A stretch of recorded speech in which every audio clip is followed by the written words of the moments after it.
Hai, jumpa lagi dengan saya Ko Jim. Apa kabar Anda hari ini?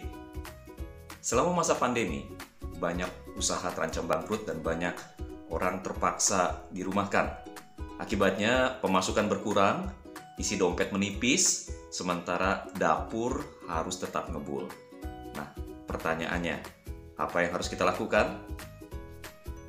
Teman-teman, di episode ini saya akan memberikan 4 tips diet resesi untuk menolong Anda berhemat, namun bisa tetap makan layak.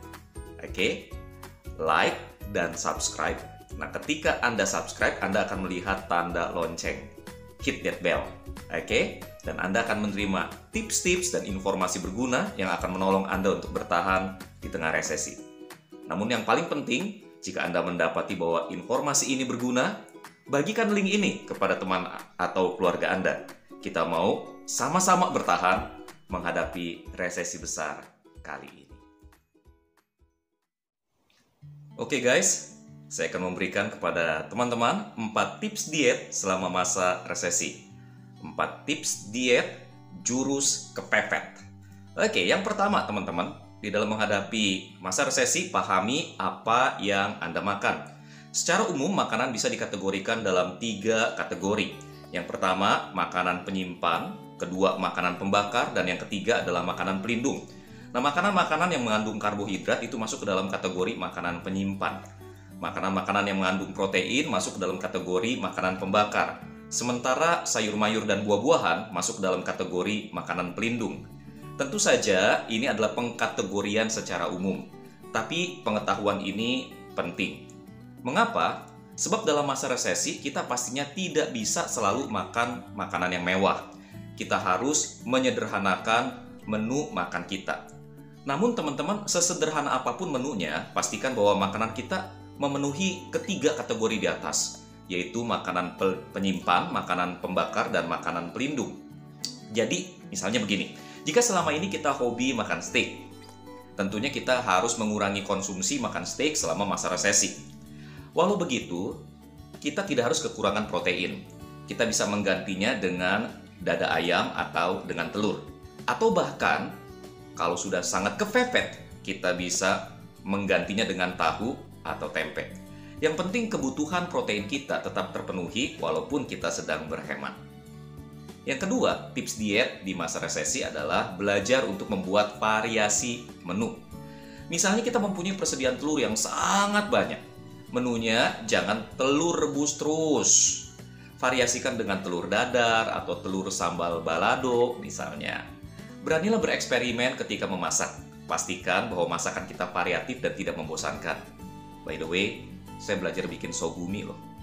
Sosis gulung Indomie. Hauce. Yang ketiga, teman-teman, belajarlah untuk menghasilkan bahan makanan kita sendiri. Belajarlah untuk berkebun atau beternak. Kita bisa belajar untuk menanam kentang dan sayur mayur. Kita juga bisa belajar beternak ayam. Saya ingat teman-teman ketika keluarga kami harus pindah dari Bandung ke Jakarta. Kami pernah terpaksa menumpang di rumah kakek saya. Kondisi kakek saya dan kondisi keluarga kami masalahnya itu sama-sama minim. Kami pernah terpaksa makan nasi dan garam saja. Nah teman-teman, ketika ada sedikit rezeki, papa saya membuat kandang ayam dan memelihara sepasang ayam kampung. Ayam kampung relatif lebih kuat, mudah dipelihara, dan sering bertelur. Telurnya bisa memenuhi kebutuhan protein kami. Usahakan untuk mengusahakan bahan makanan kita sendiri. Sekarang teman-teman masih ada waktu untuk belajar. Browsing, baca buku, atau beli bahannya, lalu kemudian akan ada petunjuk dari penjual, dari bahan makanan, dari bahan tumbuhan yang kita mau tanam. Yang keempat, yang terakhir teman-teman, miliki persediaan. Jika ada rezeki, belilah persediaan makanan. Fokus pada beras, fokus pada makanan kaleng atau makanan instan yang tahan lama.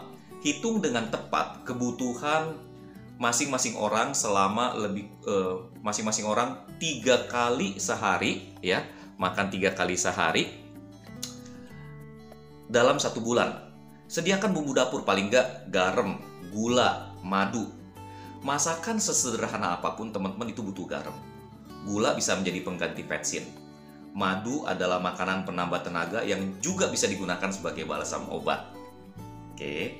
Teman-teman, inilah 4 tips diet masa resesi yang bisa kita terapkan di rumah.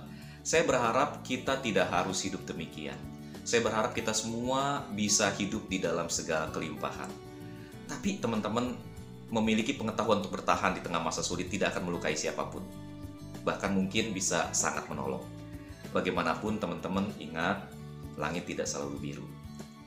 Kita harus siap menghadapi cuaca yang mendung, bahkan hujan deras sekalipun. Baiklah, saya Ko Jimmy untuk suplemen jiwa dalam secangkir kopi hari ini. Sekali lagi, tekan tombol like, subscribe, dan tekan bel itu.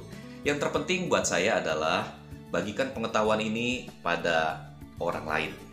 Tetap semangat, stay healthy, stay safe, dan